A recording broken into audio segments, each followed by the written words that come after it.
Okay, Shade Tree Mechanics, what we're going to do today, I'm going to do my first 3,000 mile service on the Winnebago, which rides on the Ford F53 motorhome chassis with the V10 engine.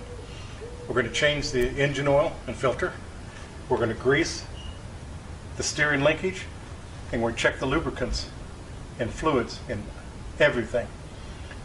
Even the transmission, even the rear axle, even though it's hard to get to. It's got to be done. Okay, so let's get to it. Here's the engine in all its glory, nestled deep underneath the driving deck of my Winnebago motorhome. Today we're going to do a 3,000 mile service. A 3,000 mile service consists of oil, filter, and checking all the fluids. And I mean all the fluids, even the rear axle and the transmission. And also we're going to grease the steering linkage on the front end. Okay, so the first thing I always do before I do an oil change, take off the fill cap and also pull the dipstick out.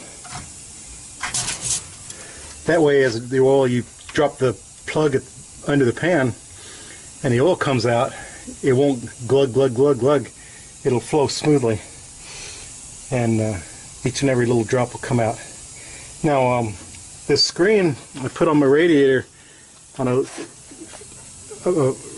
recent video, you notice how it's catching the bugs, and that's its job, catch these bugs. And you also notice it's not melted or anything. We went on one trip with this in May up to the Sierras, high Sierras. And it looks like it's doing pretty good. And I'll grab my hose and hit that when it gets real full and knock it off. That way it keeps all my little cooling passages clear for cooling this thing. Don't want the engine to die because of that. Okay.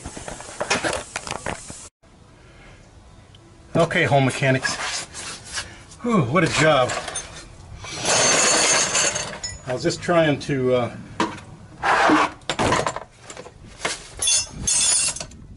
get my drain pan lined up.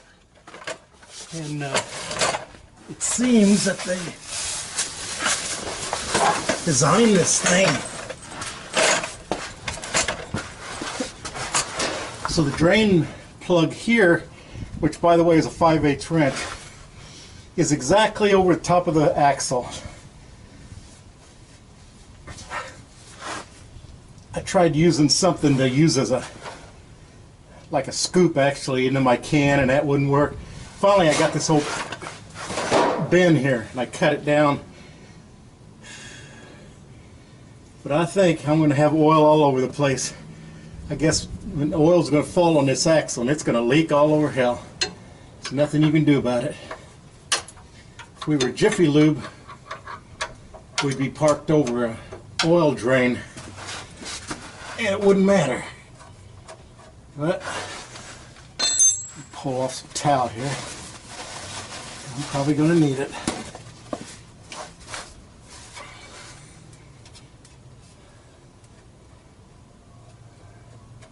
Yeah, it's dripping right on the axle. I don't think they did it on purpose. They were just not thinking. See, there it goes. Well, at least it's not running down the axle. Now, it's the first time I'm changing oil on this engine.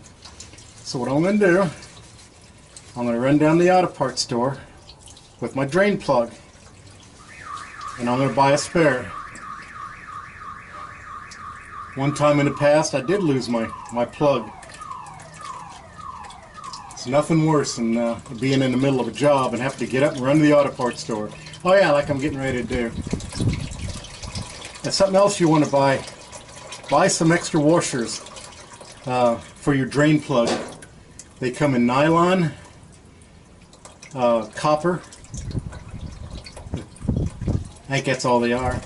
And make sure they're the right size. That's the first thing I got to figure out. What the hell size is this? My diesel pickup was a millimeter size. Well, I'm glad to see the oil's not running down the axle. It's probably because I'm down on the. Oh, I'm not on the jacks, am I? But side to side, I must be pretty level. All right, well, this isn't as bad as I thought it was going to be. The oil plug is on the passenger side of the engine. I don't feel like doing it, but you could raise the driver's side jack and tip the vehicle just a little bit. Well, yeah, no, it slopes. It's got a little down slope to it. It'll be okay. All right.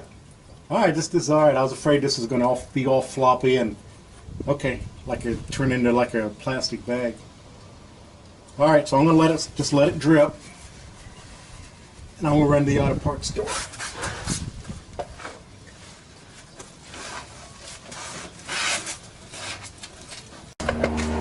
Well, before I ran to the auto parts store,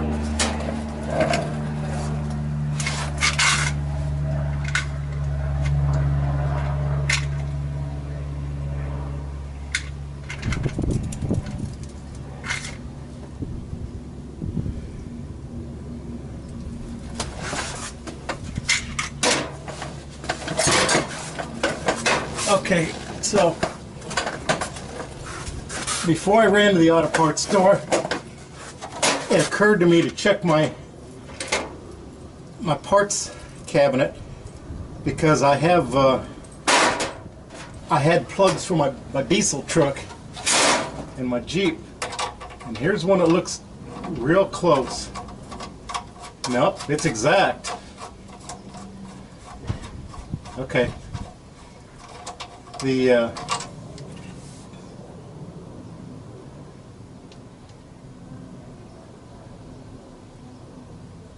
Oh, it says 5.8. I'm guessing it's saying it's something millimeter. 5.8 threads per millimeter. Yeah, see, the other one I marked, so I'm just curious. So I got a silver one in here too. Let's just,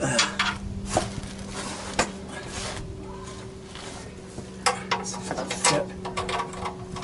It's in this box. Yep, it fits. What's really nice if you find a drain plug that has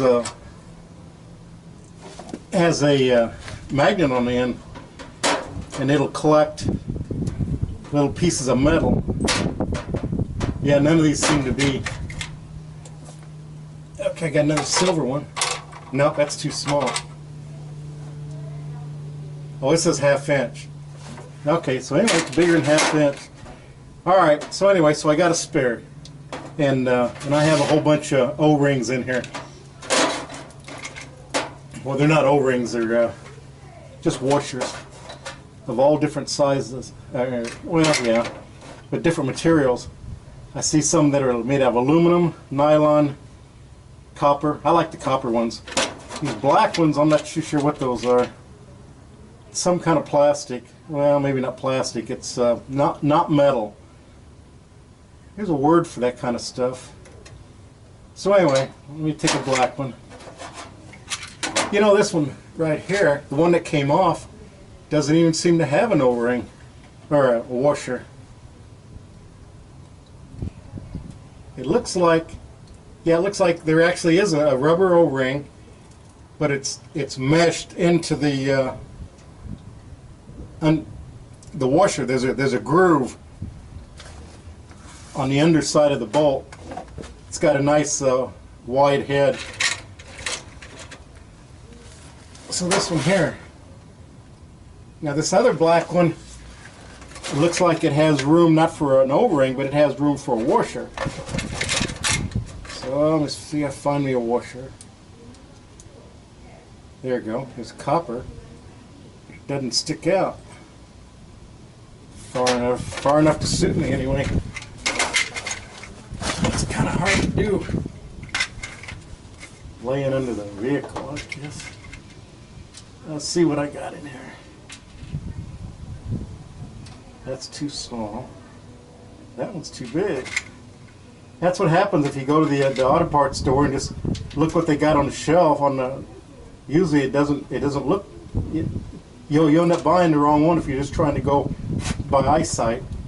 All right, this one looks like this is one of these aluminum ones.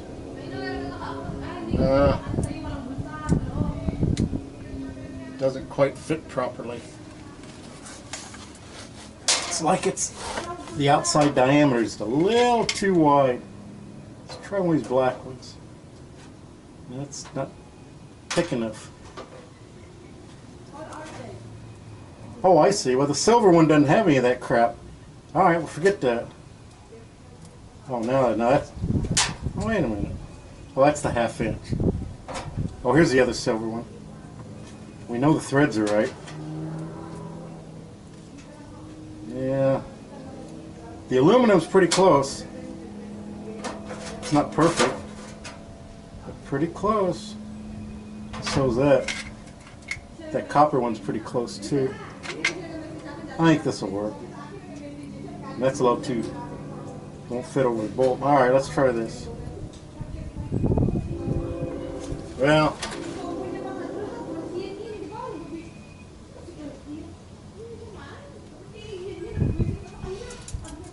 of course, maybe we ought to just put in the factory one back in there. But sometimes, if it's not exactly right, you know, it'll drip. I had one do that. Great. Now I misplaced the one. No, it's right here somewhere. That's not that one. It's gotta be this one. Yeah, this one. I got the factory one back in. Anyway, I got spares if I need them. Difficult as this is, I do want to go to. I was driving down the street the other day and I was passing Jiffy Lube. Great. Here's our friendly neighborhood train. Is he coming or not? I was driving past Jiffy Lube and I saw there's a motorhome going into their bay, so they do change oil on motorhomes. Come on, get in there. There it goes.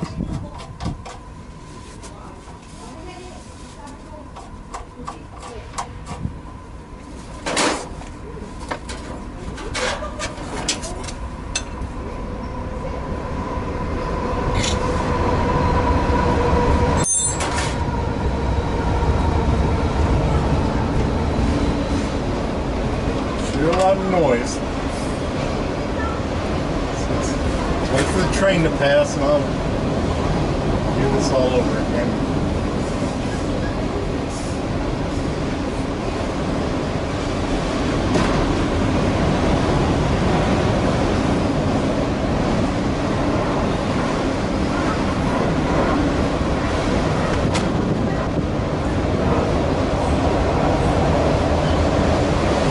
It's going to be a 200-car freight train or what? Come on, you sons of bitches. There he goes.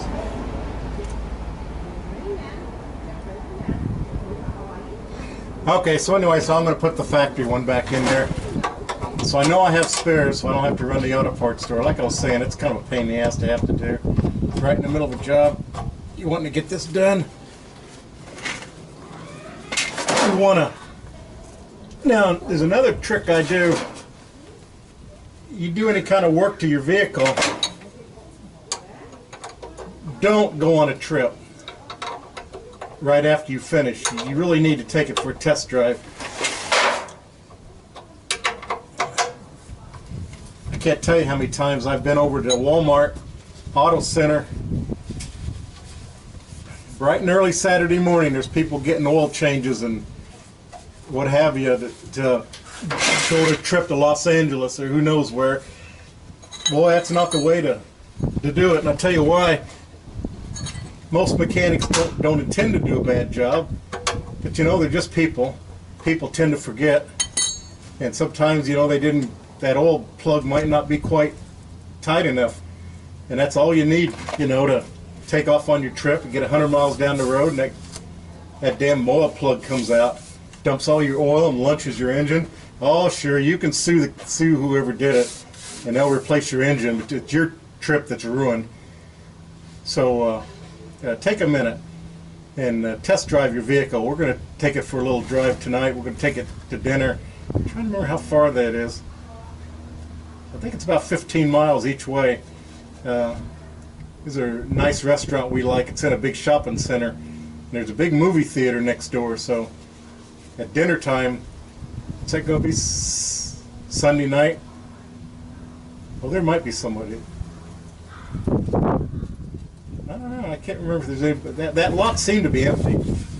Last time we were there, the next door lot at the movie theater. So anyway, we'll take it for a low run and make sure nothing leaks, and that's the way to do that. All right. Now, normally what I do also is, as the oil's draining, well, this one drained a lot quicker than my diesel truck. My diesel truck held 15 quarts of oil, and it took quite a spell for it to drain. So I go ahead and go about greasing the steer end and checking the rear end and all that sort of thing, letting it done. We're not. Oh, that's right. We're not done under here yet. We got to do this filter, and I see it's in kind of a. It's just a little bit forward. It's just a little bit forward of the axle. Uh-oh. I just broke my can. Yeah, just broke the little drawer. Yeah. It's not the first one I broke. I gotta get on. You know, I always try to have something to put all my little bolts and nuts in and stuff. But invariably, before I'm done with the job, I'll dump that damn thing over. Sometimes I wonder why I even try. Alright, let's see what we got down here. This is really a short filter. I was really surprised how short it was. I'm guessing it's as short as it is because of where it goes in the Ford pickup truck. I'm trying to think of what direction when you're upside down like this. Yeah, this is room here for a big, taller filter. Okay, there we go. That loose. Now, what you do with your new filter, dip it in your old oil. Just all right. So you take your new filter and you dip it in the dirty motor oil, just the gasket.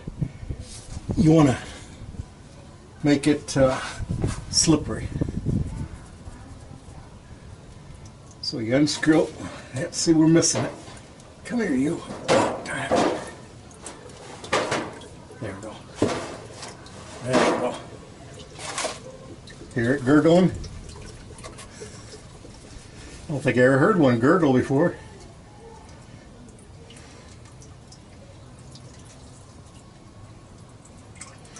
Motor oil has 4 jobs it does. The number one is pretty obvious. You could ask any little baby and he'd probably tell you that oil lubricates. But oil, it also cleans. You've probably heard of detergents that are in oil. The more detergent, the more it cleans. It cleans the dirt and grit and grime. Dirt likes to collect in corners underneath your valve covers and down in the bottom of the pan, and they'll collect themselves into a clump, a goop, and that's not good for anything. You get enough of it, and it can block the oil passageways. So that's the second thing. The third thing motor oil does, it's a coolant. Well, not a coolant, but it cools as it passes through the engine. It cools the hot parts and distributes the heat equally, so the entire engine is a uniform temperature.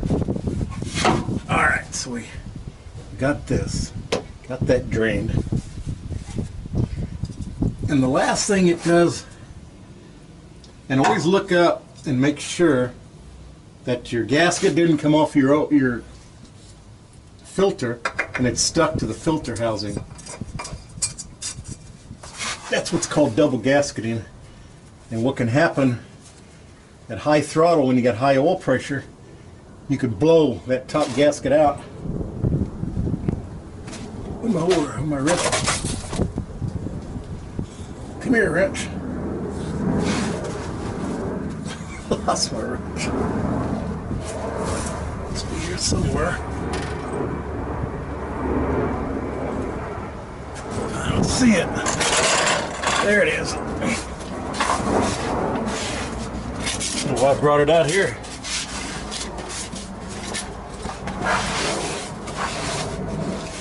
And the fourth job motor does, it suspends dirt. And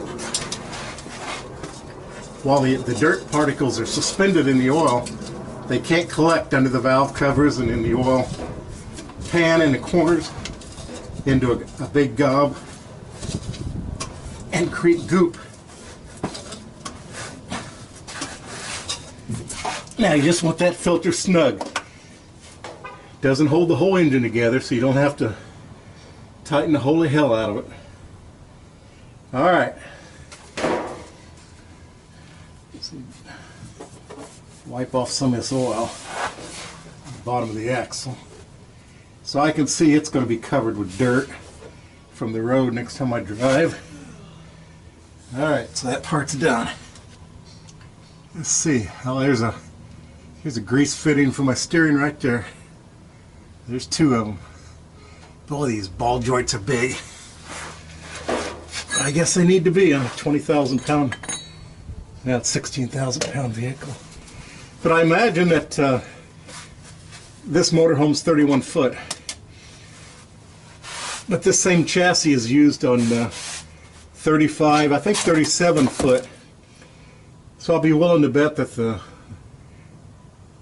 steering knuckles and everything are the same size as on those. So let's real gently get this oil out of here.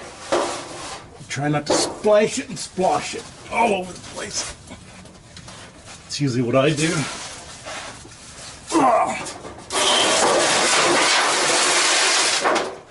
Alright.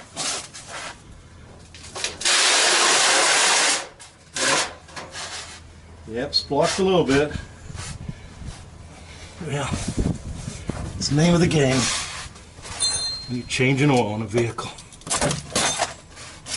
Okay, let's pick up all our toys.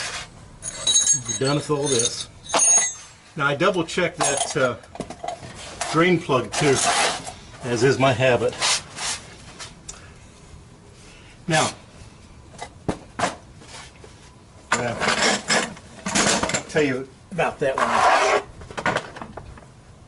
Let's start filling the oil.